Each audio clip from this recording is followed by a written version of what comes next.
So this episode is going to be a super short episode, sharing some reminders, if needed, for you of why you should train over Christmas.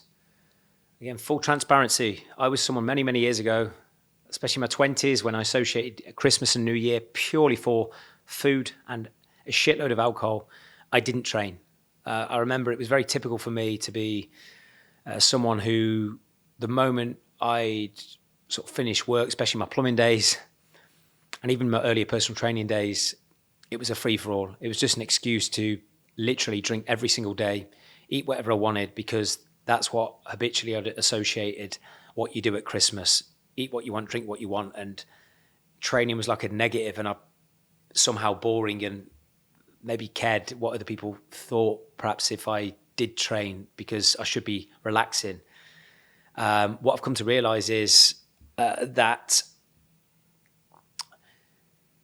Christmas, New Year experiences can only be enjoyed as much as how you actually feel about yourself and about your body.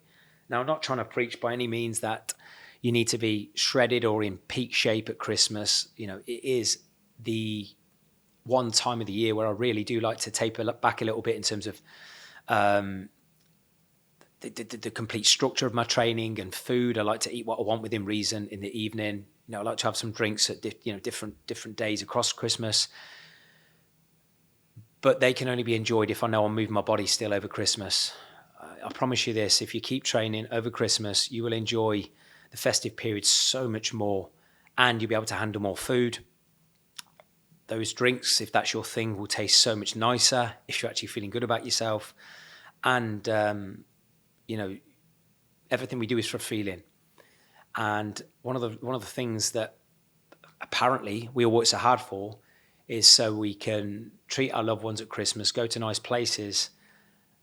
But if we're not actually showing up as someone who is actually happy, healthy, energized, and feeling good about ourselves, then we might be able to buy things to keep, the people we love happy. But deep down, most people want your time. They want the best of you, or at least somewhere near that. Okay. And why I believe training is so important over Christmas. And what I mean by training, it could be weights, could be cardio.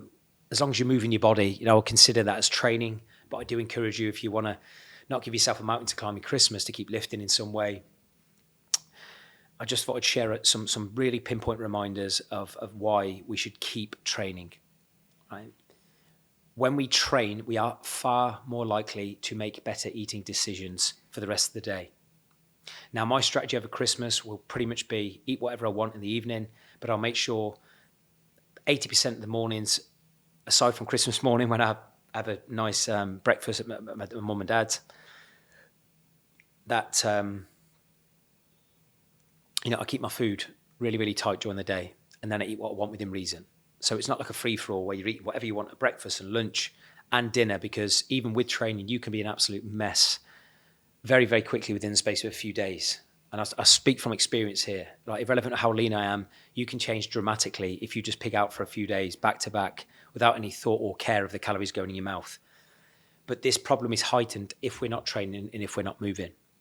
So I would use training as a catalyst, as that thing you do first thing in the morning or at some point during the morning, to be the instigator in making better eating decisions for the first half to 3/4 of the day as an absolute minimum. Because the truth is this, over a Christmas period, you are going to eat more food. Again, I'm yet to coach anybody who doesn't want to eat more food and or have more drinks from just before Christmas to the New Year. So if we know our calories going up through food, drink, or both, it's not rocket science. We're going to get very fat very quickly if we're not moving. The maths just don't add up. And sometimes people do need this blunt, harsh reminder. If we're not moving, we're not training, but we're eating more and drinking more, that's a calorie surplus, which is significantly higher than any period of the year. So train, even if they're shorter sessions. There are certain ways I'd advocate training as well over a Christmas period, training more volume, shorten rest periods, or keeping the body moving more within your session. Supersets, extended sets, trisets.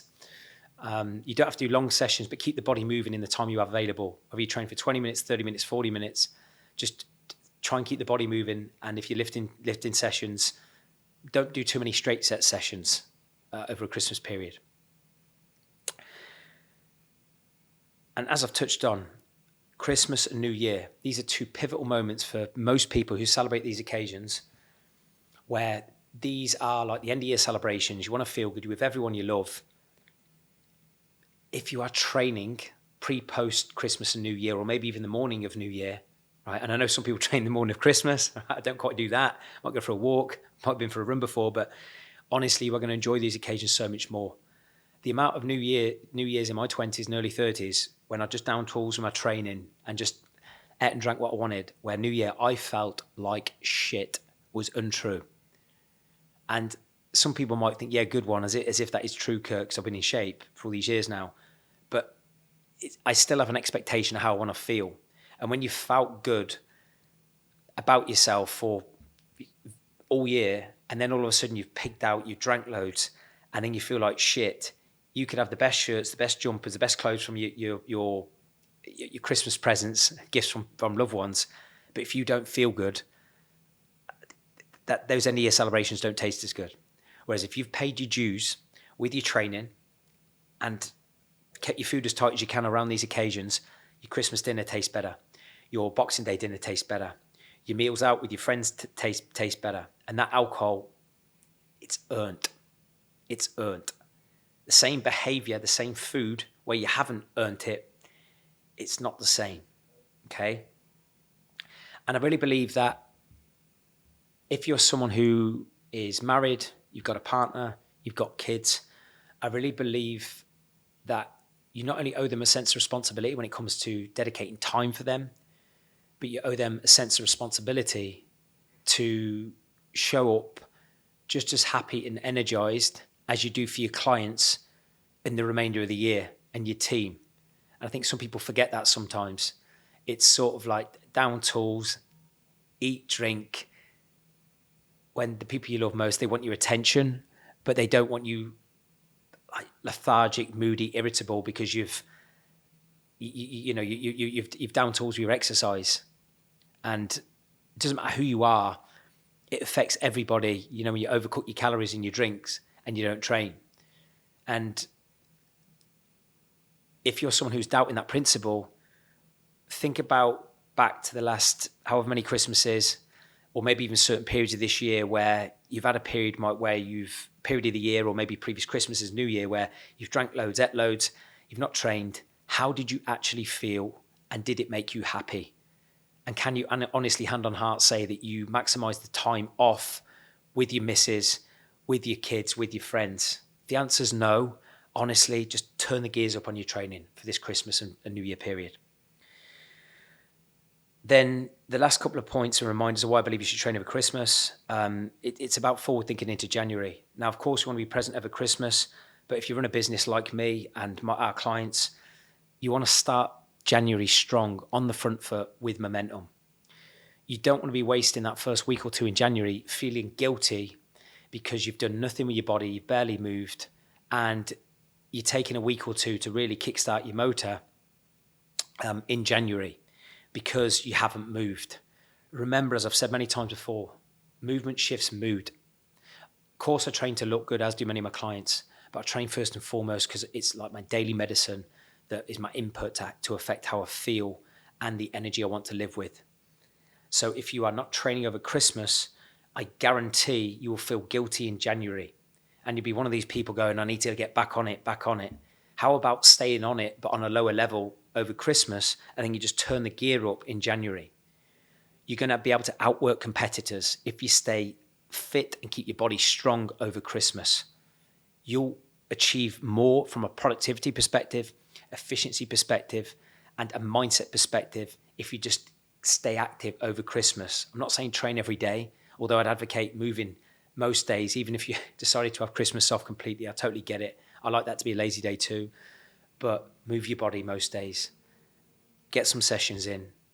Think less but better beats doing nothing, and watch how much sharper you are in January and how much more mentally focused you are and on the front foot you feel compared to your competitors.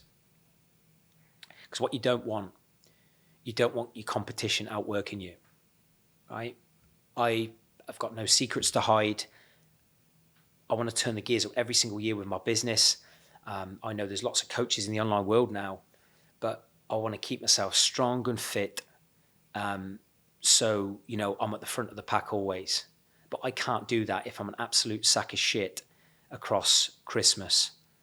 And as I keep coming back to, everything we do is to chase a feeling. So if you know that you are happier when you do some training, do it. What difference does it make if it's 24th, 26th, 27th of December, 28th, 20th? What difference does it make? Because your brain, your body, your psyche doesn't really give a shit what month it is, what date it is. But it certainly can feel how good you feel. And if one of your inputs to affect how you feel and how you perform and the energy you want and how happy you are is lifting and training or cardio, whatever that looks like, keep doing it. And I promise you'll enjoy your Christmas so much more. And that's that. And if you don't listen to my next podcast, because there is going to be one out on Christmas Day, it's going to be short and sweet. Just because when I committed to this podcast, I wanted to really keep my promises to myself and you as a listener that I never missed a Monday, and I haven't. I mean, I forward plan lots of these because I'm traveling lots too. But if I don't speak to any or connect to any single person between now and Christmas, if you are someone listening to this who's been a loyal follower, or maybe you've been a newer listener to this podcast, I just want to thank you so much again for your continued support with this channel. I'd really appreciate it if you can leave a 5-star rating, some comments. Please connect with me as well, as I've said on a recent podcast, with any episodes you want me to cover, any topics, any guests you'd love me to bring on, because it really does mean the world to me. I put an awful lot into this podcast and my team, the planning, the filming, just to try and make it as polished and real and valuable as possible for you. So I'm really open to all your suggestions and feedback, and I really appreciate all your support. And I wish you, your family, anyone you love, health and happiness for the remainder of this year and an even greater 2024. Thank you so much for listening, and I'll see you next time.